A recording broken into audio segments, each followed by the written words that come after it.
Continuing Themistocles from Plutarch's Lives, translated by John Dryden, revised by Arthur Hugh Clough. And we're in program D, aren't we? He replied, "You speak truth.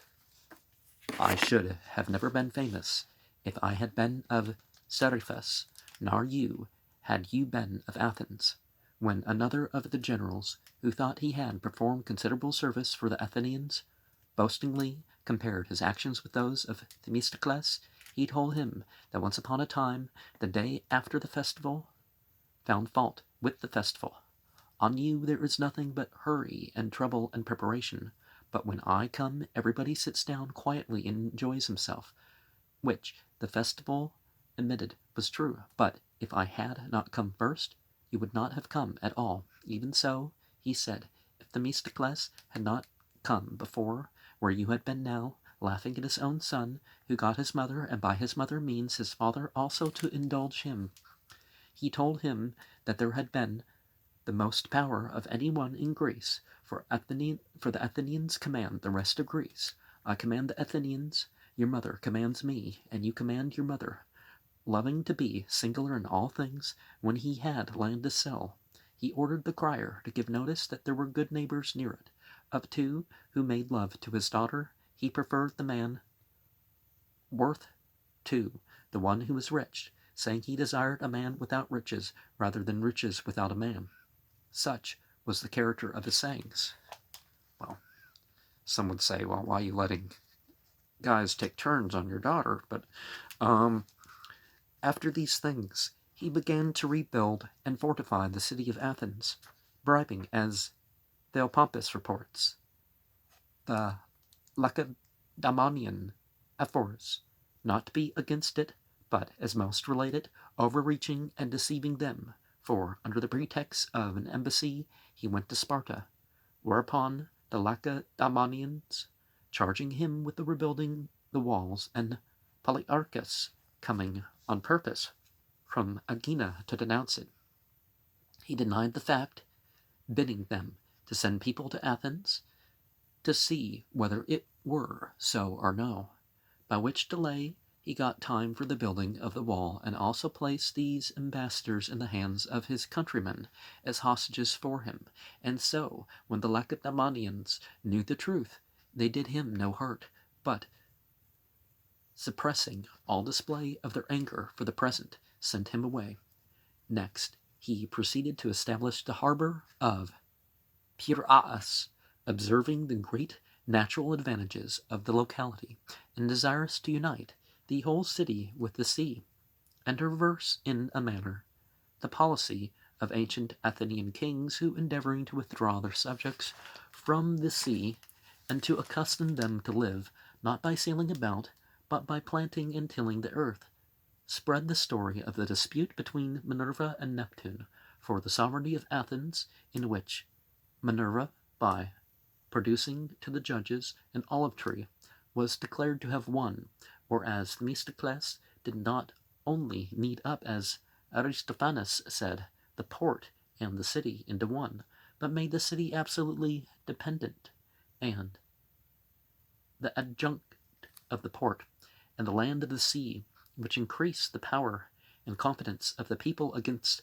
the nobility, the authority coming into the hands of the sailors and boatswains and pilots. Thus it was one of the orders of the 30 tyrants that the hustings in the assembly, which had faced towards the sea, should be turned round towards the land, implying their opinion that the empire by sea had been the origin of the democracy, and that the farming population were not so much opposed to oligarchy. Themistocles, however, formed yet higher designs with a view to naval supremacy, for after the departure of Xerxes, when the Grecian fleet was arrived at Pegasa, where they wintered, Themistocles, in a public oration of the people of Athens, told them that they had a design to perform something that would tend greatly to their interest and safety, but was of such a nature that it could not be made generally public. Now, in my country, there's a lot of talk about tearing down supremacy. It's like, well, stop being inferior. It's like, or rise up, as whatever groups aren't supreme. It's not prejudice. We all should be striving towards supremacy in our positions, physical, moral, whatever. The Athenians ordered him to impart it to Aristides only. And if he approved of it, to put it in practice. And when Themistocles had discovered to him that his design was to burn the Grecian fleet in the haven of Pagasa, Aristides, coming out to the people, gave this report of the stratagem contrived by Themistocles, that no proposal could be more politic or more dishonorable, on which the Athenians commanded Themistocles to think no farther of it.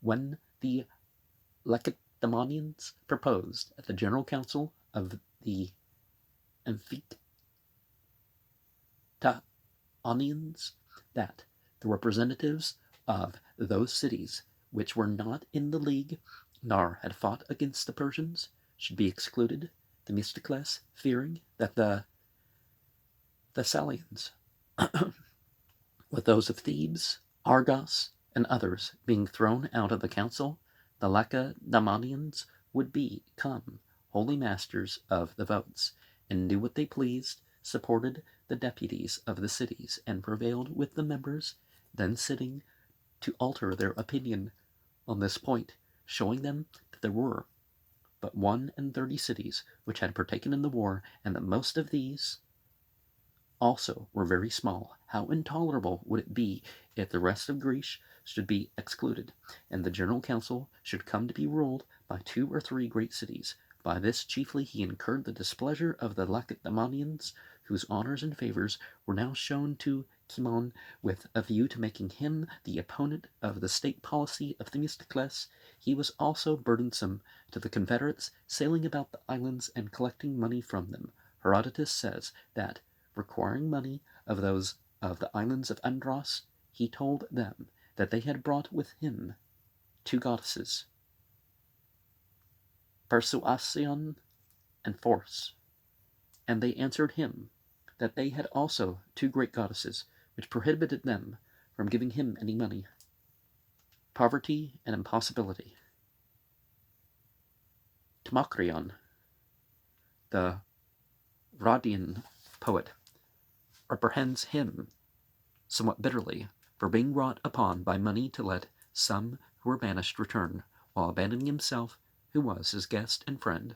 The verses are these. Before we get into those verses, one of the things we kind of constantly run into mythologically is that certain qualities, see, poverty and impossibility and persuasion and force, personified and perhaps limited by being taken in those guises.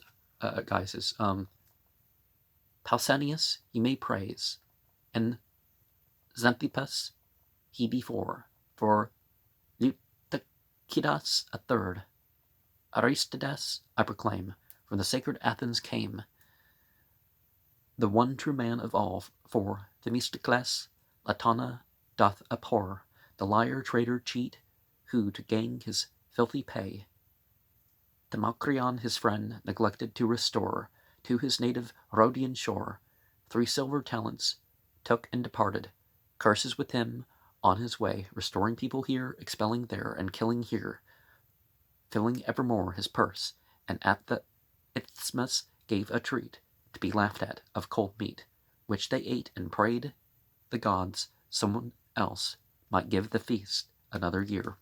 Because even cold meat's going to be a burden to pay for big old